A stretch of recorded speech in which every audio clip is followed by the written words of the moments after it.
Fighting has broken out after over 1,000 days of a colonial ceasefire. The Wardens have taken the northern half of the Siva Valley area, and this has started the 96th conflict.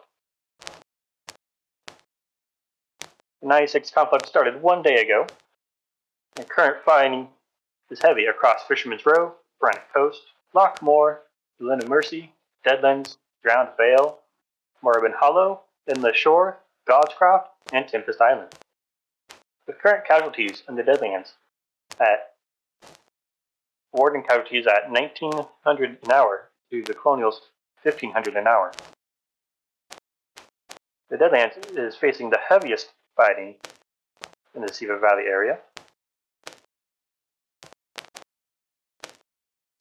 with the Colonials having control of the northern part of the river, Colonials to the southern part of the river and Wardens to the north.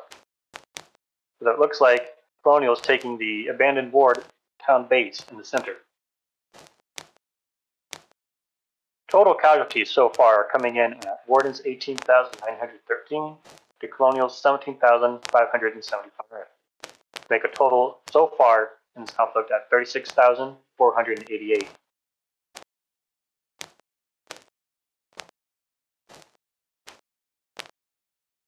With this new war 1.0 drop, Foxhole has reached an all-time peak of 11,778 troops fighting or ready to fight, with Charge 1 able experiencing heavy queues.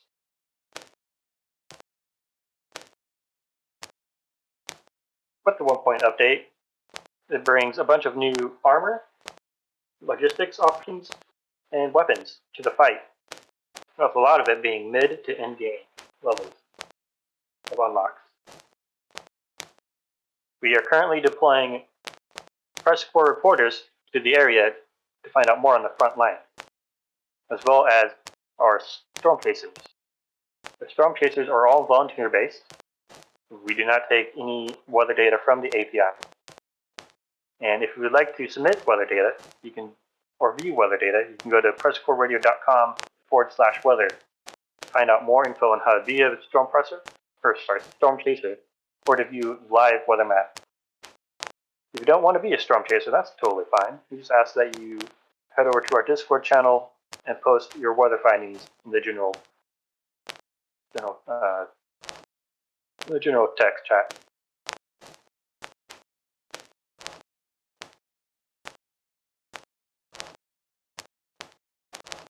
War 96 started after over 1,000 days of ceasefire, where in turn War 95 was over 1,000 days long, with heavy fighting going back and forth across the Siva Valley war zone. It was called the Forever War, and it was the longest war in Foxhole history.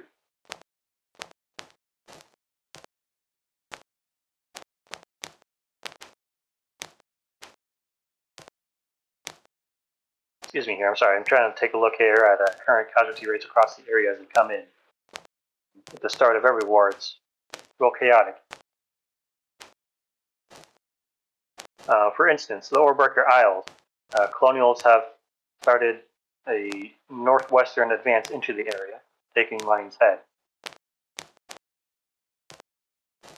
While in the to the south, in Fisherman's Row, the Wardens have pushed to the coming from the northeast, pushing into the area, taking Partisan Island and Ocean Watch, with conflict being reported in Three Sisters area. In Granite Coast, it seems to be a simple north-south engagement, with the Wardens in control of Graph of Ambrose, Terra, and Mara, facing the colonial Pescalo, with multiple safe houses still yet to be captured. Fighting in the Lynn Mercy is an east to west battle, with Colonials taking the peninsula to the southeast, the Prairie Bazaar and Fort Duncan, with Colonials owning much of the area.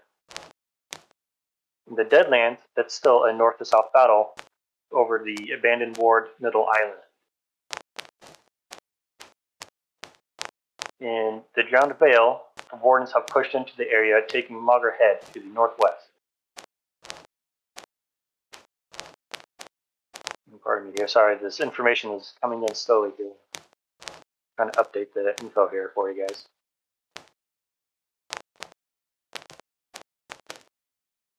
And Marvin Hollow, didn't know if I noted this one yet. The Colonials have pushed into Lockheed, with wardens taking most of the area. And the Inlet Shore seems to be a north to south battle, with the Colonials to the south taking Saltbrook Channel and Wellchurch, while the Colonials take the Evil Eye with its rocket pad and Brackish Point to the north. And on the eastern front, Godscroft, the Colonials have pushed north and have taken the Fleece Road and Iswa, while the Colonials are pushing south the Black Watch Anchorage Beach, going into Tempest Island into the estate. It looks like there it's going to be a bridge battle there, just south of the town base at the estate, while Colonials will push more towards the west, up into Godscroft area. Backline logistics are getting set in place on either side, and are expected to ramp up construction as more tiers of tech are unlocked.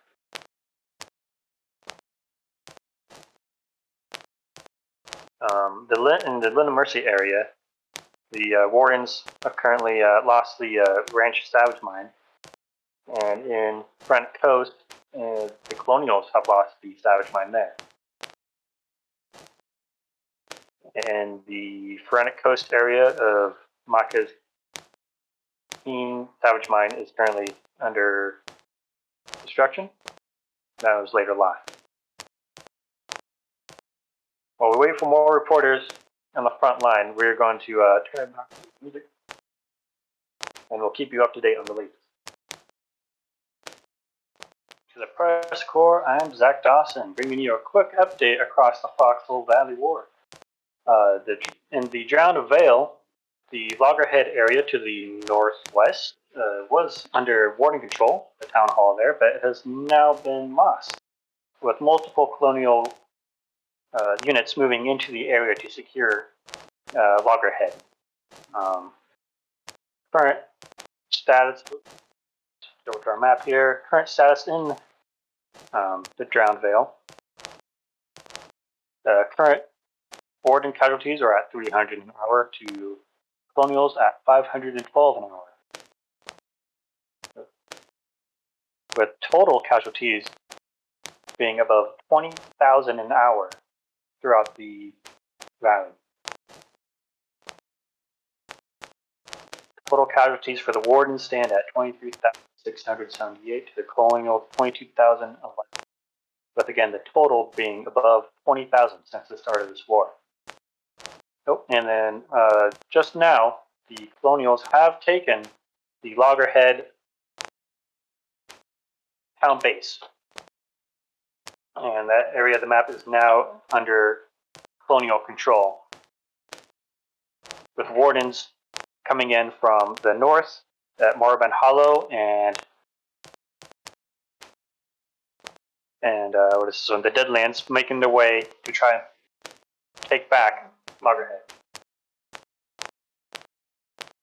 We'll keep an eye on the situation and we'll bring you more as it develops. Again, thank you for listening to PressCorps Radio. Thank you for listening to the PressCorps Radio. I am Zack Dawson, bringing you an update along the front hole part. Bringing you an update across the war. I'm going to take a quick look at some developing situations going on here. Fighting has broken out across the Orburka Isles on the west, as colonial forces have pushed and captured Lion's Head, with small warden positions. With warden positions over the Dirk, the Conclave, and Integrum. If I'm pronouncing that right.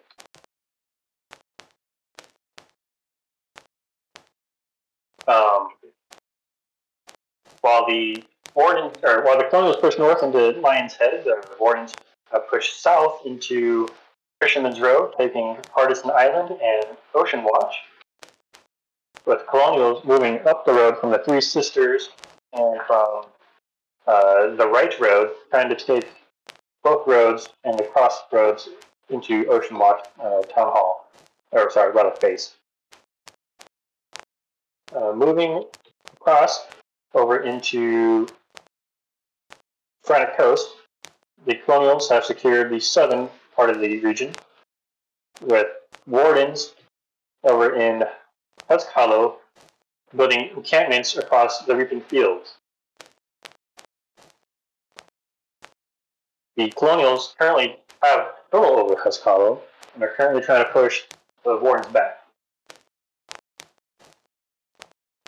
Moving further east, over into Lockmore, the Wardens have taken control of Mercy's Wish and have gained control of the bridge going over towards the Tomb of the Fist. It looks like the Wardens have built encampments across the entrance to the bridge and are currently fighting Colonial forces in the area. Moving northwest into the Deadlands, Colonials have taken Abandoned Ward and have slowly started pushing Wardens back to the north into the crossing, while Wardens, coming around from the east by Callahan's Boot, have been moving across the bridge over into the pits and Hope's Causeway. Further east over into the Salt March, Colonials have secured the crossroads to the east and south with the bridges, with a few Warden encampments by the Salt March Relic Base. Moving north into Morben's Hollow, the Colonials, after securing Loggerhead, have moved north along their push and have captured Lockheed and are currently fighting Wardens over in the Salt Rock. So it looks like heavy fighting across the crossroads there over by Mount McIntyre. Going further east over into the the Endless Shore, fighting just north of Saltbrook Channel, over by the North Star. Wardens are making a push to try to secure the line into Colonial areas. Going, see where else is there fighting coming in. Looks like current fighting over in Tempest Island to the northwest area by the estate. Looks like Colonials have been able to secure the bridge and are slowly making their way into the estate against heavy Warden fighting. While Colonials are moving north through Lost Urchal, going into the God's Crop, taking Lease Road and Ozawa, and trying to push across the two bridges there, going towards Anchor Reach and Philippines.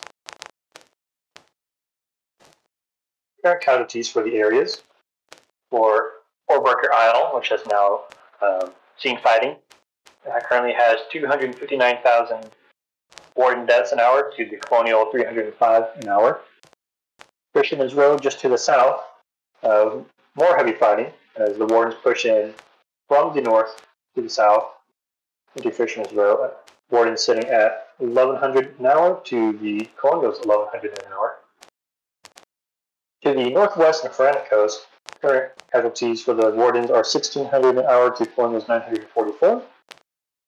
To the southeast, Lockmore, not as heavy fighting there, as the Wardens are only pushing in from the north, with Lockmore being under mostly Colonial control. Wardens are sitting at 668 an hour to Colonial 610 an hour. The Lynn Mercy, taking Colonials, making a push from both Lockmore and the Deadlands into the southeastern part of the region. Casualties are sitting at 430 an hour for the Wardens to the Colonials 554 an hour. Looks like an update for Frantic Coast. More heavy fighting when the numbers have come in. The Wardens are now at 1,900 to Colonial's 1,100. The Deadlands looks like has slowed a little bit, the fighting, with Colonials taking the southern part of the region to the Wardens north. Wardens sitting at 1,400 an hour, and Colonials at just over 1,500 an hour. The Morven Hollow is now taking Colonial forces from the south from the Drowned Vale into the southeast in the shore, sitting at 1,200 an hour to Colonial's 1,300 an hour. And the shore is seeing fighting, with Colonials pushing up into the northwest into Morven's Hollow, but also taking Wardens from Weathered Expanse, Godscroft, coming into the northeast side of the area, with casualties sitting at 1,500 an hour for Wardens and 1,200 an hour for the Colonials. Tempest Island and Godscroft are seeing low 200, 300s to 100 an hour, depending on the area. Not too much heavy fighting across the eastern front. Looks like most of it is now in Frantic Coast area, as the Colonials and Wardens fight over. Let's see here, where are they fighting? Frantic Coast. They're now fighting over the central island, Costcala, where again the Wardens encampments in the reaping fields, almost surrounding the area. Definitely going to the River Mercy on the east, up to the road going north on the western side of the Costcala. It's going to be heavy fighting for the Wardens, or for the Colonials to try to push through that if they want to continue going north towards Terra. While they also have Town Hall and Cannon Place over on the eastern side of Jade Cove that they also have to secure. And with that, we'll send it back to your unit, and we'll provide you more updates as they come in. Thank you for listening. For the Press Corps, I'm Geoffrey Jennings. We interrupt this broadcast to bring you the latest news from the Siva Valley conflict. Here on the 96th conflict of the Foxhole War, it's Day 6. Two massive tidal waves, one southern green and one northern blue, have crashed into one another in a historic clash across the disputed Siva Valley territories, breaking the 95th ceasefire and beginning the 96th war. Despite the colonial comeback victory of the previous 1,000-day conflict, itself retribution for the Warden comeback victory of War 93, both sides have come full force on a level we have never seen before. An all-time high of 11,778 simultaneous troops, confirmed, have been deployed throughout the 37 regions of the combined Able, Baker, and Charlie shards, a blowout of the previous all-time peak of 5,682 simultaneous deployed personnel during War 70. And while the Press Corps will have to focus its efforts on Able Shard due to just the reality of the situation, we wish everyone a good luck on the fields of battle. Combined casualties for this war have already surpassed 110,000 and counting, 115,000, with the Wardens at a 3% share of those losses. Frantic Coast and Endless Shore are currently the deadliest regions, with about 19,000 total dead each. Currently, both factions are suffering a total of over 12,000 dead per hour. These numbers provided by foxholestats.com. In the Deadlands, the Colonial Legion have established a strong foothold for themselves across the River Mercy, seizing Abandoned Ward, Callahan's Boot, and the Salt March. Outside Iron's End, the Wardens have set up a choke point among the mountain pass in an attempt to maintain a presence in the center, and have so far managed to stay afloat. Meanwhile, further northeast, skirmishing reported approximately 200 meters south of Callahan's Gate, with open field fighting in and out of the tree line. In Endless Shore, the Colonials have captured the famed city of Saltbrook Channel, with the front lines currently on the northern outskirts of the town. Heavy activity continues in and out of Brackish Point as the Wardens attempt to break back into the city and protect their east middle third from being hit from the rear at Evil Eye.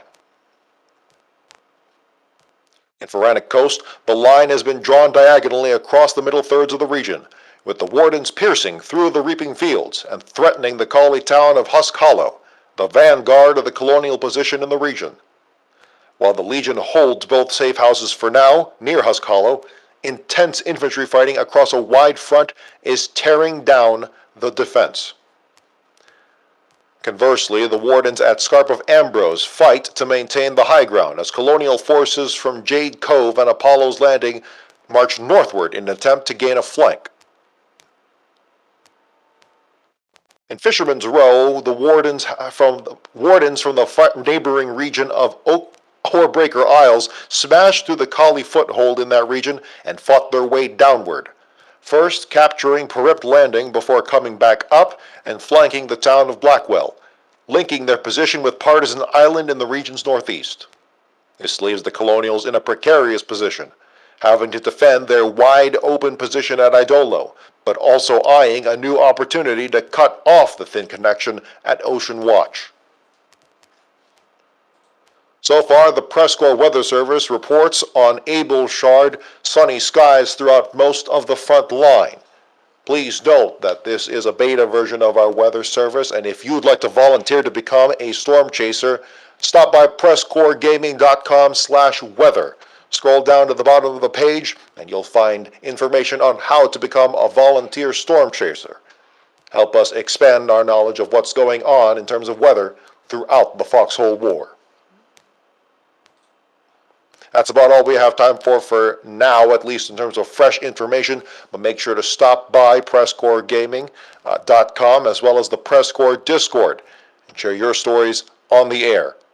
Stay tuned to the PressCorps, and we'll keep you updated. I'm Geoffrey Jennings. Good night and good fight. We'll join you when we can.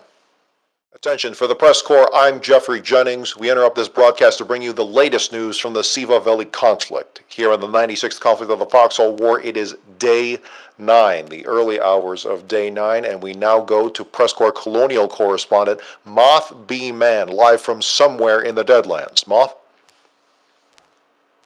Hello, Geoffrey. We had to exchange out one of the fuses on the transmitter, but it looks like we're back and we're good to go now. So Right. Yep, I am here somewhere in the Deadlands, and we're about to actually have a communique with one of the individuals here at the base that's willing to talk to us. Hello, Mr. Solo Bear. How are you doing today? Good. How about you, man? Oh, I'm doing excellent. Just want to let you know you are live. Everybody can hear you. So say hello to the friends and family. Nice. Hello. And would you mind explaining what you guys are doing here? Well, right now we're systematically surrounding the wardens around Callahan's passage, 9's End, cutting their lodge off little by little. And how's the progress been going for you for the last in-game week? For the past couple hours, it's been going pretty well. Had a lot of success. Pushed quite a bit, all the way through Abandoned Ward, through Callahan's boot, up to where we stand now. And how would you express the disposition of the wardens you're facing at the moment? Well, they definitely fight tooth and nail for their territory, but the Legion shall prevail. I see. Well, is there anything else you wanted to add for this interview? Pull yourself together. Pull your fucking shit No, shut. Let's go. I think that's it. All right. Well, then I'll leave you to it. As stated, it appears that the Colonials are attempting to encircle the nearby town here, and as I come off over here to the east of their established positions, there is some skirmishing going on between Wardens and the Colonials, who are now bunkering down in the garrison buildings they've built here in the trench system.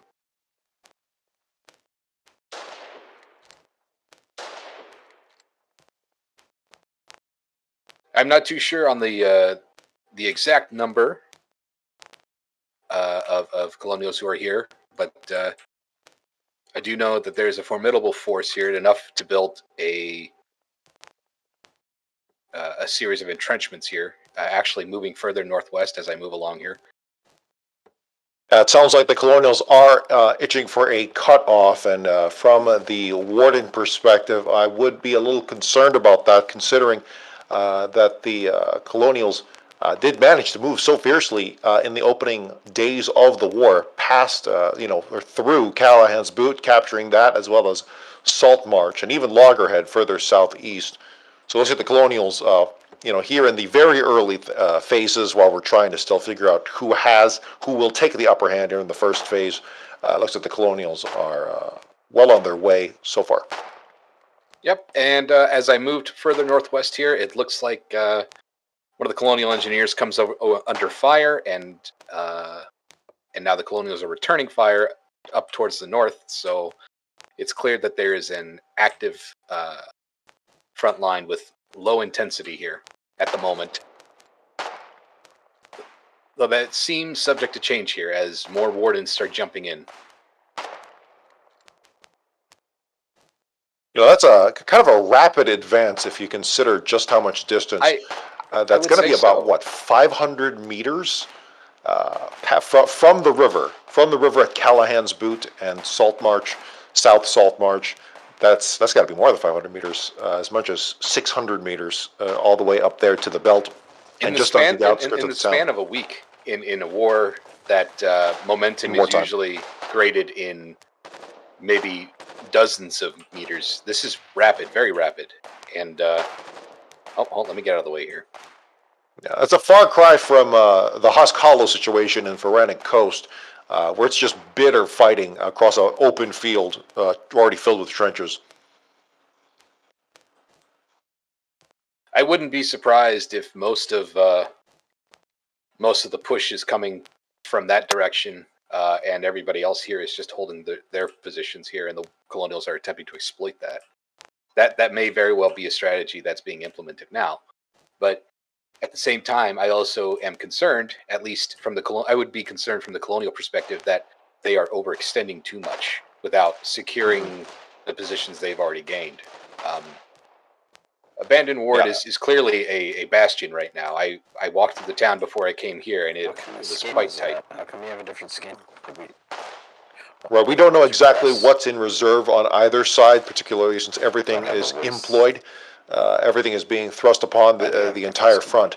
But yeah, if we're talking in terms of set amount of troops rubber banding their way all the way from Callahan's Boot as far as where they're getting cut off at Callahan's Gate, North Callahan's Gate, that's pretty thin. Gotcha. It's cool. All right. Nice. Take it easy. It appears as soon as I pointed out to this Colonial here that the PressCorps was here, he took off quickly. It looks like he's got more important things to worry about than us. I would imagine. As daylight comes now over the horizon, we can start to see the extent to the push and what last night's attack. Careful, Press. This is front lines. You don't want to get shot. Appears to be several dead Warden and Colonial bodies here in the tree line to the north here.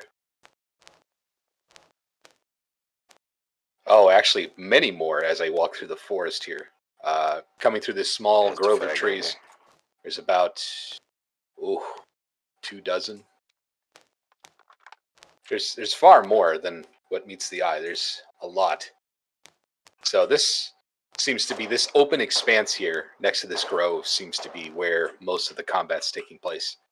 It's wide open. There's no entrenchments dug out anywhere. It's just open snow, and there's bodies bleeding out as combat continues here.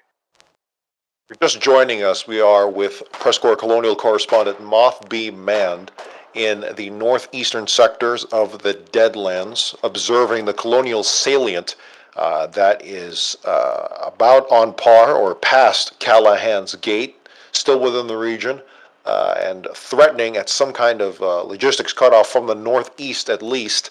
If the Colonials were to cut off Cal's Gate from that northeastern approach, they would the Wardens would still have the west, particularly from their position at Iron's End. But again, it's wide open here in the Deadlands, particularly because with the Colonials smashing through those choke points at the River Mercy, things are going to be a lot more porous, as we're hearing right now.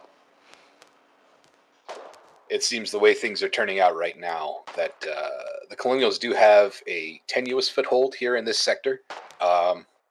And should they get more reinforcements into this region... Oh, never mind. There seems to be a large Warden push coming from the north.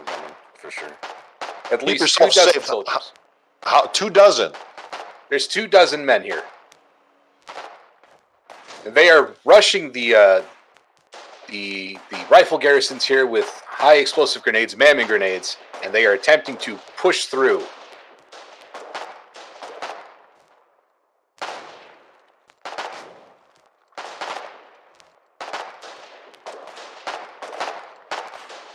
Porous indeed. I can hear that counterattack smashing through. What kind of structures have the Colonials managed to build? All they have here are rifle garrisons here. There's no trenches, there's no foxholes here. It's just structure, and it's all very weak structure as well. It's very slapdash at the moment. The Wardens seem to be taking position in that grove of trees that we were at just moments before.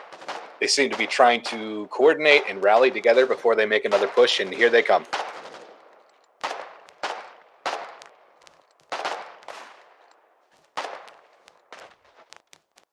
Bomb stones now being thrown by the Colonials across that open road into that grove of trees, trying to disrupt the Warden formation before they have a chance to push again. And it looks like Warden medics are trying to patch up their wounded before they go back out. I'm not really sure what the Wardens are really trying. I guess they're trying to stretch out whatever defenses are here before they make their committed push. But being that the Colonials do have emplacements here, or at least garrisons they can enter in and take refuge in while they return fire, it seems somewhat ambiguous as to why they would wait here. Moth, I'm going to join you back in a couple minutes. Just keep coverage there on the line, and I'll get back into you here while you'll leave you in Studio A. Roger that.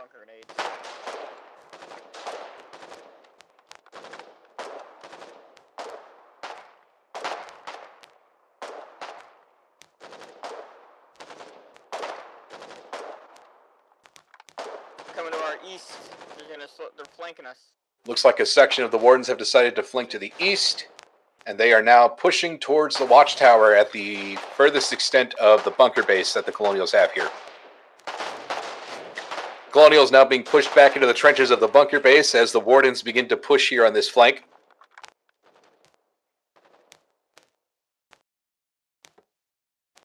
And with that garrison destroyed, it seems like it's a straight shot, save for the rifle garrison that's inside the entrenchment of the bunker base the Colonials have here.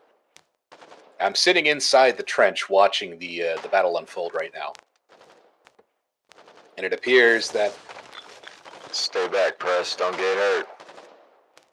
It appears that the Colonials are trying to make a counterattack, though given the numbers of the Colonials against the Wardens right now, at least in the immediate sector here, the Wardens do have a slight advantage as they're more mobile. They do know what they're going for, what they're aiming for when they're attacking, trying to destroy these fragile rifle garrisons, and flanking around the entire perimeter of the bunker base, trying to destroy whatever defenses are there. From that main force of about 2 dozen Wardens, there seems to be a smaller contingent of men flanking over to the east and attempting to disrupt whatever logistics are trying to come into this area. As colonial engineers attempt to repair the damage and reestablish defensive lines here.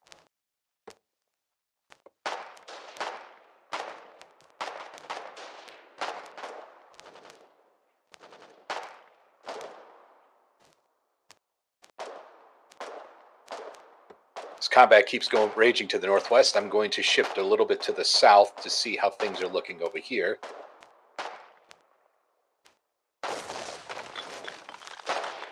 It appears the Wardens are attempting to disrupt the position once again. running into those emplaced rifle garrisons in the trench line. One of the wardens met a unfortunate.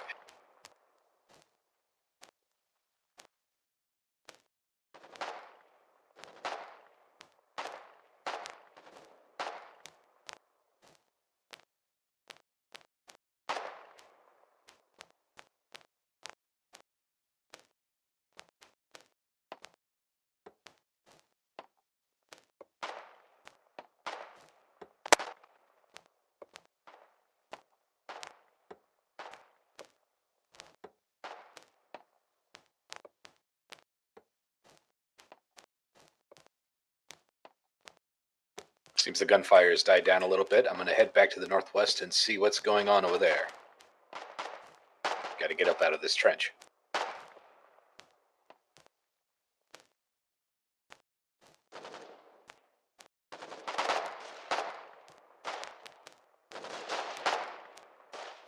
Skirmishes are breaking out over to the west of this sector now, as the wardens attempt to try and flank on the other side. Colonial forces right now are holding fast here at this little section of rifle garrisons, these little pillboxes, and have engaged and destroyed a number of warden soldiers. Now there seems to be quite less Sievish forces than there were before, but it seems like their numbers are growing once again. They're regrouping and attempting to set up a base of fire to keep these people pinned down. I'm going to get out of here before it gets too risky.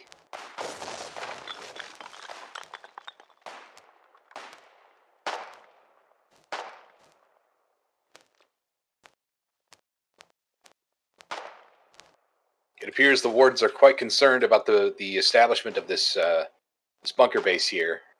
Like a thorn in their side, they are actually attempting to actively destroy this position and deny the colonials any access to this, which is quite a smart choice, being that this position appears to threaten warden resupply to the region, or at least in this area.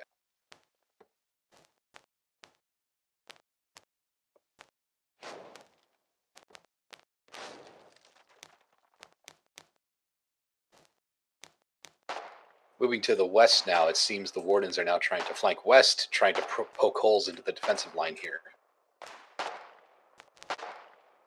Several wardens are now in the tree line here, just outside of the range of the emplaced bunkers. And slowly but surely, the wardens are now pushing from the northwest. They've actually gained their numbers and are now pushing. It appears they've used a transport truck, one of the logistics trucks with a bunch of troops inside of it to push past these defensive lines, and now they are actively pushing the bunker.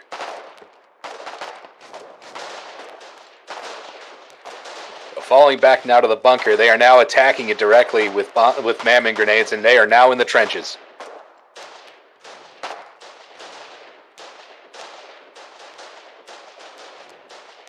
With the Colonial bunker base under direct warden attack now, they've pushed past the defensive perimeter now, and they are now engaging directly.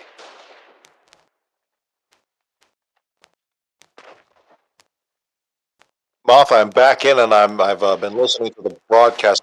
The warden counterattack is still underway, and the Colonials have fallen back to their fortifications out there in near Callahan's Gate.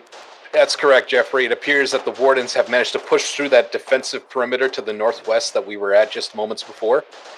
They used a logistics truck filled with troops to pile out of it and began tossing Mammon grenades, and they're doing it again. They are actually pushing into the northwest trench here. As you can hear, the emplaced rifle garrisons in the trench lines are now going crazy trying to shoot at these targets. It is now a target-rich environment. A messy and violent, but often quite effective tactic if employed against numbers that are not so heavily entrenched and don't quite have the numbers. How many wardens still operating so far versus Colonials in this current fight? Well, it seems pretty even now. It just seems that the wardens now have the advantage because they have so much space that is not obstructed by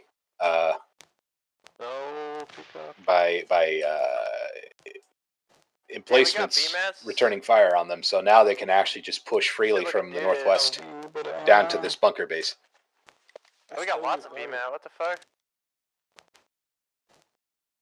Guys, rebuild the pillboxes. Rebuild the pillboxes.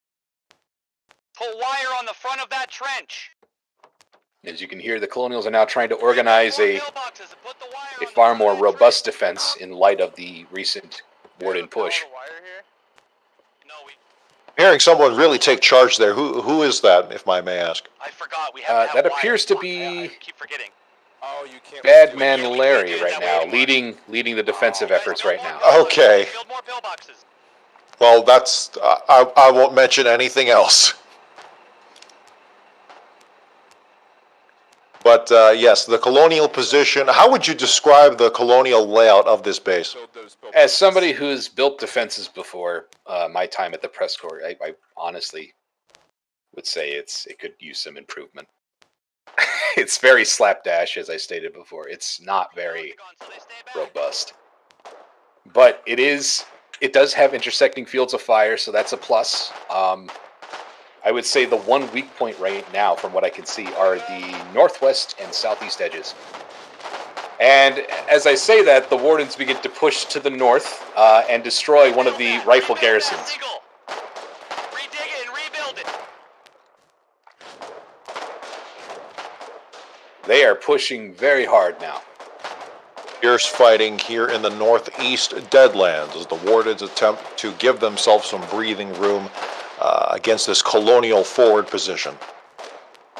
As I can I come up into this parapet of this rifle garrison, I can see 1, 2, 3, 4, 5, 6, 7, 8, 9, 10, 11, 12, 13, 14, more than 20 dead Wardens just for that push. It's a costly push, but it netted them one destroyed rifle garrison.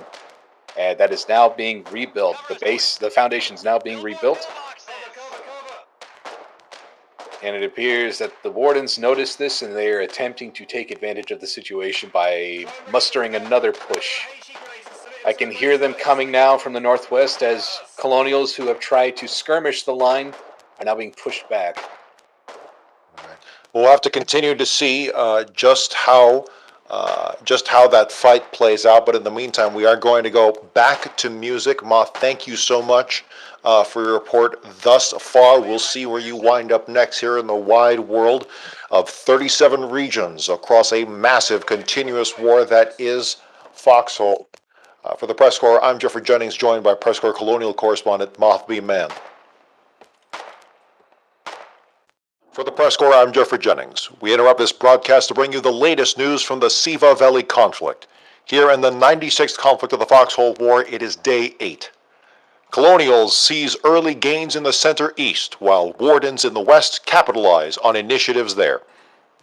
Combined casualties for this war have already surpassed 130,000, with the Wardens at a 3% share of those losses. Pharanic Coast is currently the deadliest region with about 21,000 total dead. Currently, both factions are suffering a total of over 11,000 dead per hour. These numbers are provided by foxholestats.com. In the Deadlands, the Colonial Legion have established a strong footing for themselves across the River Mersey, seizing abandoned Ward, Callahan's Boot, and the Salt March. Outside Iron's End, the Wardens have set up a choke point among the mountain pass in an attempt to maintain a presence in the center, and have so far managed to stay afloat, making the occasional skirmish towards the plaza. Meanwhile, further northeast, the Colonials have attempted to cut off supply lines at Callahan's Gate, establishing a forward base in the fields east of the town. The Wardens caught wind of this after several truck ambushes and have reportedly launched several counterattacks. In Endless Shore, the Colonials have captured the famed city of Salt, Saltbrook Channel, with the front lines currently on the northern outskirts of the town. Heavy activity continues in and out of Brackish Point as the Wardens attempt to break back into the city and protect their East Middle Third from being hit from the rear at the Evil Eye. The front line is reportedly to be very close. Both lines expect to be very close from one another, with heavy fighting from those two choke points coming out of Saltbrook, both north and northeast. In Pharenic Coast, the line has been drawn diagonally across the middle thirds of the region, with the wardens piercing through the reaping fields and threatening the collie town of Husk Hollow, the vanguard of the colonial position in the region. While the Legion holds both safe houses for now, intense infantry fighting across a wide front is wearing down the defense, with, over the past several days, the wardens making inches and inches of progress towards the town hall, with reportedly several colonial lines of defense collapsing. Conversely, the wardens at Scarp of Ambrose fight to maintain the high ground as colonial forces from Jade Cove and Apollo's Landing fight northward in an attempt to gain a flank and relieve the Husk Hollow position. In Fisherman's Row, wardens from the neighboring region of Oarbreaker Isles smashed through the collie foothold in that region and fought their way downward, first capturing Peript Landing before coming back up and flanking the town of Blackwell, linking their position with Partisan Island in the region's northeast and holding solidly the northern half of the region. This leaves the Colonials in a precarious position, having to defend their wide-open position at Idolo while also having to build up layers of defense, but also eyeing a new opportunity to cut off the thin connection at Overwatch. However, reportedly, the Wardens also recognize this and are attempting to hold that thin passageway that connects Oceanwatch to the Three Sisters. As of current, the PressCorps Weather Service, which is currently in beta, reports sunny skies throughout the front lines. If you'd like to join the PressCorps Weather Service, make sure to stop by PressCorpsGaming.com/weather, PressCorpsGaming.com/weather, and join the Storm Chaser Corps. You join there through the instructions at the bottom of the Weather Service menu beneath the map. Attention, for the PressCorps, I'm Geoffrey Jennings. We interrupt this broadcast to bring you the latest news from the Siva Valley conflict. Here in the 96th conflict of the Foxhole War, it is day 9, I believe. Is that correct, Moth? I believe so, Geoffrey. And you are reporting live from just outside of Saltbrook Channel in Endless Shore. That's correct. We are just outside of the town of Saltbrook Channel, where the Colonials have managed to establish themselves in a bunker base.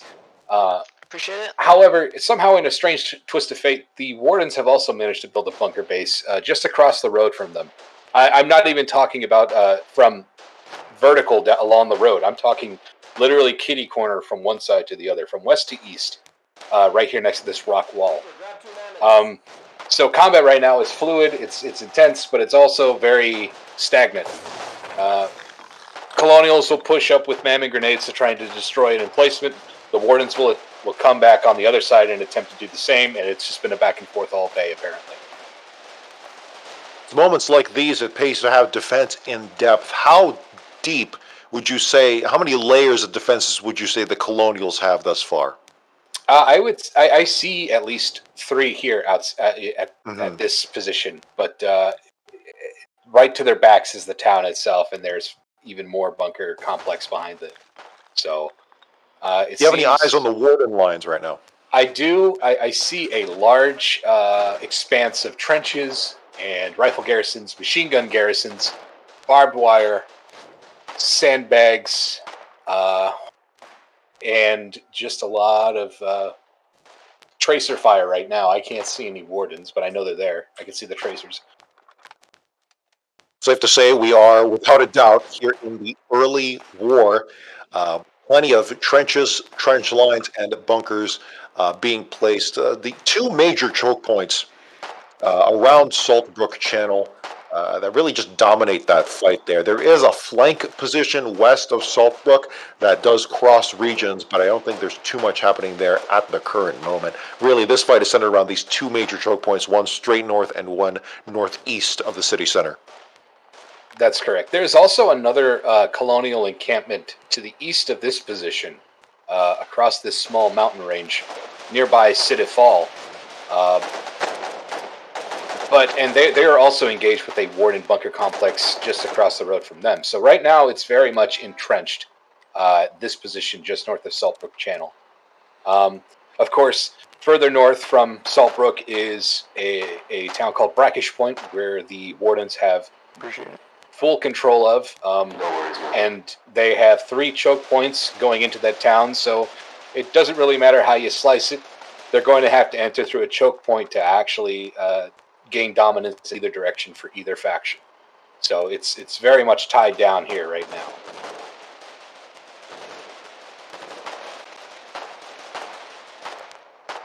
Let's see if I can't get a little bit closer to get a better look at what's going on here.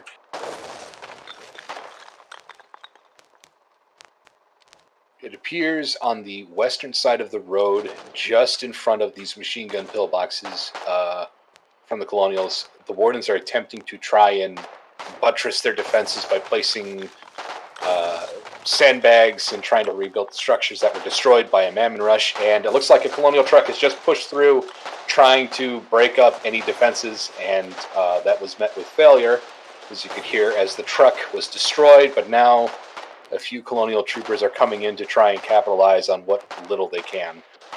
But it's quickly pushed back, and they begin to return to their own lines. Many wounded. So it's quite clear that there's not going to be a major push unless some sort of technological advantage gets unlocked, or has been unlocked lately. That would actually make the difference. You know, in bottlenecks this thin, with practically no combat width, I'm going to guess there's a lot of machine gun bunker bases, as opposed to the omnidirectional ones. Yeah, the rifle garrisons are there. They're right there in support of the machine guns, but the machine guns are the ones that are at the main point of fire. Rifle garrisons are usually just right next to them, either attached to another garrison complex. I would say this isn't a 1x3 sort of structure, so it's 3 sections laid horizontally, with one of the sections on either side being either a garrison for a machine gun or a rifle. And then there's usually about 6 meter length of trench, and then another section, and then another 6 meter length of trench, and then another one. And that's kind of how they're building their defenses in depth. And the same goes for the Wardens. It looks like they're going more for a figure 4 pattern, with a trench line in between to kind of connect them and give support to those structures. Because, of course, while this isn't really a main factor, the structural support of these bunker defenses are integral to the defense when it comes to whenever either side decides to do a Mammon rush. Explosives can really destroy a bunker complex if they're not properly built. And it's quite clear that even with properly built defensive structures, the onslaught of explosives that are just coming in with these periodic rushes are just doing too much damage to rebuild, especially with so many riflemen aimed down here. I got a few. Colonials are attempting to try and build push here on the east side of this road. Warden riflemen right now hiding inside of a machine gun bunker. Returning fire, build trying pushes. to destroy build pushes is pretty much the biggest thing right now. But it's also, I can't recall in any of the recent conflicts, at least for myself, having a direct push actually lead to a breakthrough. It's always been of a flanking nature that these deadlocks are usually broken. And as you stated before, there are plenty of open spaces here. There's a flank to the west here that crosses regions, but it's 1-for-1 there's space, also so one to keep the it, east yeah. that crosses south and towards Vulchurch. That could also provide a flank. It is kind of an interesting course of events, as the Colonials do have control of Saltbrook, but they do not have the Evil Eye Tuatha Watch Post, which are, 2 major flanking positions separated by long bridges. So I would say that the Wardens do have the advantage if they choose to push it. They can very easily utilize the waters to get around and flank this sector if they choose to, if they have the means to, at least. For the Colonials, it seems like their best course of action, at least in my assessment, is to just continue building up this town. I would, if I were them, I'd continue building up the town and keep manning the positions here. Maybe the wardens will get tired of throwing themselves at this and see they'll try another way. As long as they keep the pressure up here at the front, they could very well just grind down the warden defense. Mm-hmm. It's attritional, and whoever maintains fire superiority and can keep the frontline engineers at bay is really going to have the upper hand. Yeah, absolutely. That's absolutely the case here. Yeah, hold up. Can you tell us the status of the warden line, what they're utilizing? In front of this one right here. Right now, I well, don't think you can get a 1x3. they do have a little bit more of an advantage because they do have a natural choke point with this opening in the cliff. They also have this wall that was built on the side of the road that leads to North Star, or rather to Brackish. That has it's just a wall. It's just a regular, stone wall that they're using for cover. They don't have to worry about a trench line if they've got the wall there.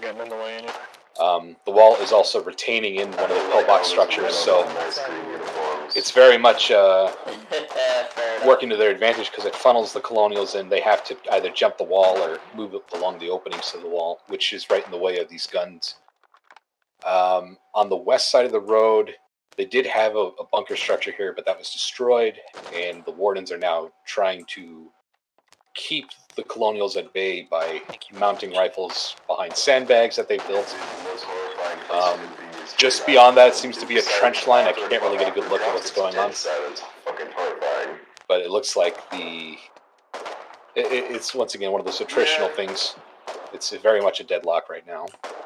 In fact, let's compare this straight north position from Saltbrook, and if you could reposition to the northeast choke point where the other big bunch of fighting here at Saltbrook is taking place. While you do that, in the meantime, updates on the Deadlands. The Wardens still hold Iron's End and that southern position there to kind of hold the center, but the Colonials have come back.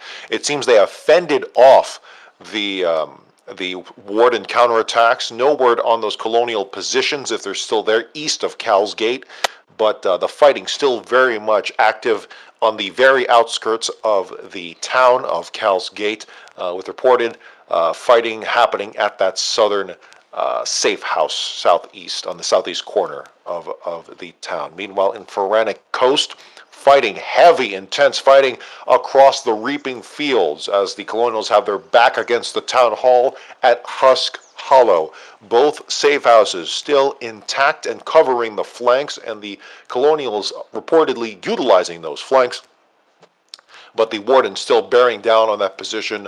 It's anyone's guess as to who's going to break first, to either Warden supply or Colonial defense. But looking back here at Endless Shore, if you're just joining us, we are joined by PressCorps Colonial correspondent Moth B Mann, who is outside of Saltbrook Channel, repositioning, trying to get a better advantage point of what's going on there, and take us closer to the front line. He had been reporting on the northern blockade into the city at the North Star between Saltbrook Channel and Brackish Point, but is now repositioning along the riverbank. Moth, what have you seen so far on in your foot travel here, just in that short time? Well, I can attest to you that the Wardens do have a blockade set up here at this rail bridge. As I was trying to cross over to this other side. But speaking a little bit earlier about where I was at, there is the town itself seems to be secured for the most part. It's very quiet. Moving through the town was relatively easy. But as I left the town and went to Wellchurch, I could see that there were a lot of bunkers that were destroyed. I'm not sure if they were Colonial or Warden at the moment, but it was quite clear that there had been a battle that had taken place there. And now here I'm at Wellchurch, where the rail crossing is. It's a rail bridge that goes into that other sector that I was mentioning previously. That position is actually encircled right now, and it looks like, from what reports are showing me, the 141 are encircled there, and the wardens have established a blockade here on the rail bridge. I can see sandbags piled up. Not quite sure. Is there any way to get over those sandbags and maybe cross the river? At least on foot. Well, as soon as I looked over, there's a warden there with a rifle looking at me, so I don't think he wants me to cross. Right, that would about do it. Yeah. I'll wave at him. Hello?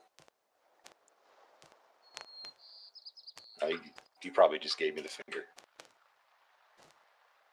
I see if I can find a way around, but the way it looks right now, that area is pretty much blocked off. Yeah, because it looks like from what I'm seeing right now, the wardens have actually established infrastructure around that nest of colonial position, and it looks like they're effectively choking it out. So that probably won't last very long. Honest assessment. There's no supplies going in or out. Whoever's there is dying. Frankly speaking. There's not a chance that they'll make it out unless somebody tries to manage a offensive to liberate this rail bridge.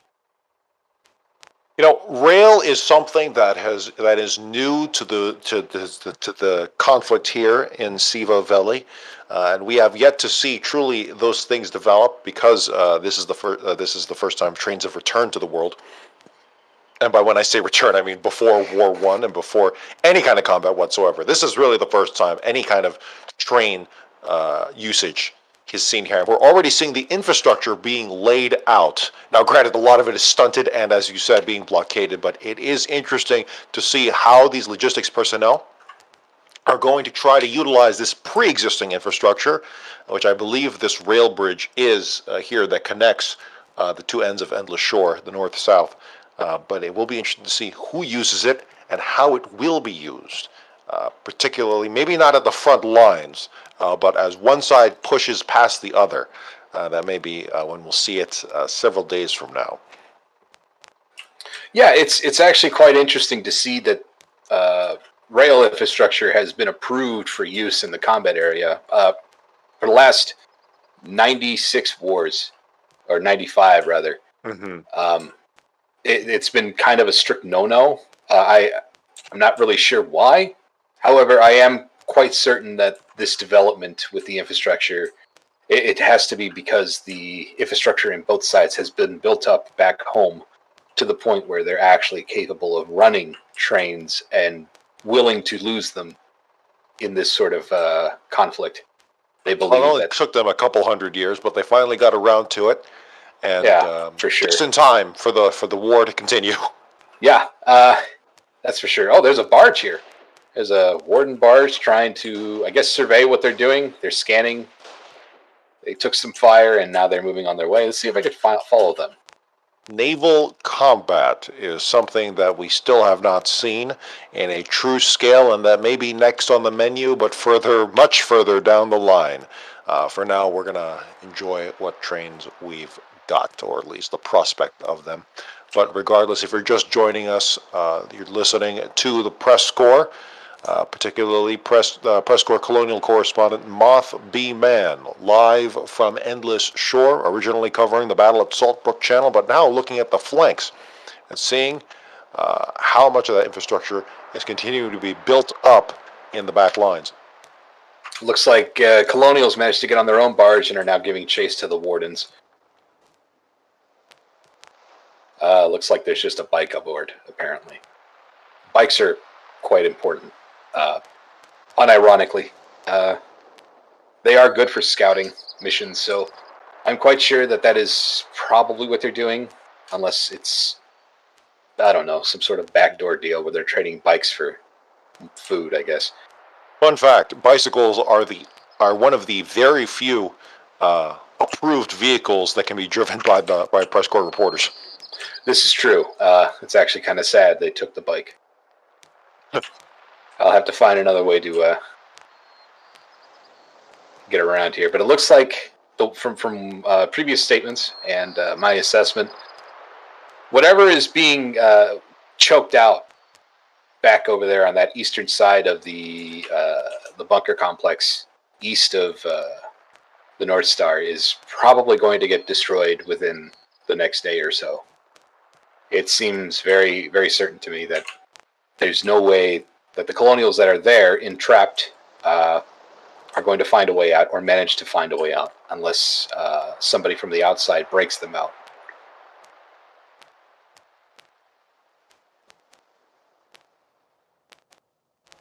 Well, with much of the fighting being hyper-centered around those choke points, I think we'll call it there. Moth, thank you so much for your time out there on the fields. We appreciate you and your actions, and we do hope to see what else you bring us in the future. Always a pleasure, Geoffrey. Well, for the Press Corps, I'm Geoffrey Jennings, and we will continue to give you coverage in some form or another as the war progresses, the 96th conflict of the Foxhole War, exploding onto the scene, an all-time high of 11,000 and over 11,700 simultaneously troops deployed into combat throughout the Able, Baker, and Charlie shards. And while we are focused on, the Press Corps is focused on Able shard specifically, and that, again, that is not due to any kind of superiority over Baker and Charlie shards, but just because we would be so stretched thin, we could use more personnel for Able alone. But we'll continue to give you coverage of Able shard and the continuing 96th conflict as it develops. For the Press Corps, I'm Geoffrey Jennings. Good night and good fight. The Press Corps is a non-profit creative collective of artists, reporters, and players from the MMO video game Foxhole by Siege Camp.